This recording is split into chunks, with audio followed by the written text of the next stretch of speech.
Good morning mga sano. Welcome back to my channel. So ngayon pupunta tayo sa site ng Butanting. Mayroong whale watching dito sa Lila, Bohol. So ito yung baybayin namin. Hi ka naman, Kel. Ayan, yan yung baybayin namin. Mayroong ongoing project na baywalk. So sa ngayon, kakaumpisa pa lang ng baywalk project. So maybe until next year, early next year siguro tumatapos. Well, I don't know. So mayroon na tayong konting guest as early as now, around 6:41. So pupunta ako para mag-check sa site. So isang magandang morning mga sano. Again.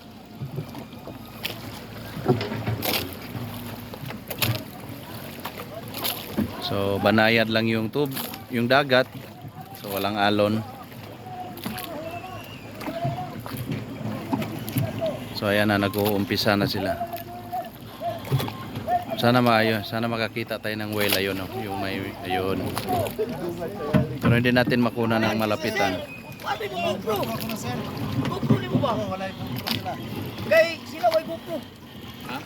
So yan yung mga tao ko na sila yung namamahala dito sa dagat para ma-settle yung isda, yung whale. So yan. Hi, good morning.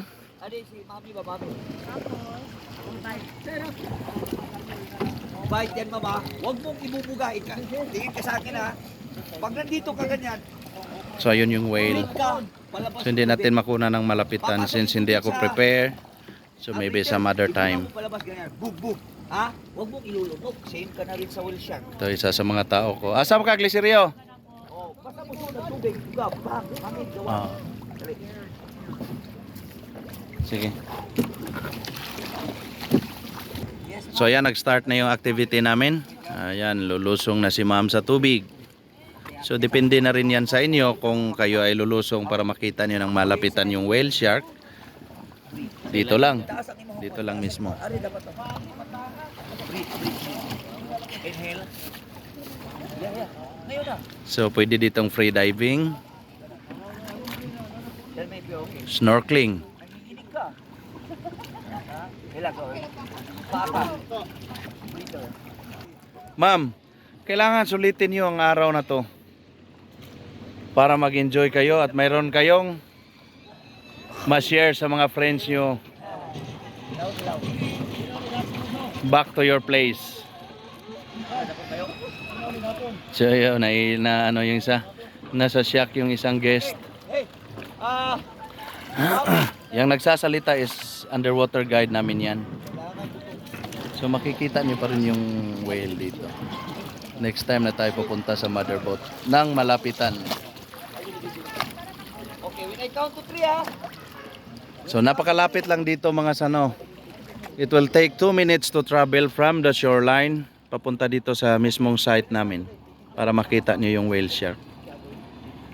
When I count to 3. So sa ngayon, yan lang muna mga sano. Kumbaga paano lang. Going up. Slowly, look at here. Konting Okay? information lang. Wait. So again, ito yung Lila Whale Shark watching. 1, 2, dive. Now. Ayun, nag-underwater na yung babae, magaling lumangoy. Hold breath. So, good day mga sano and thank you.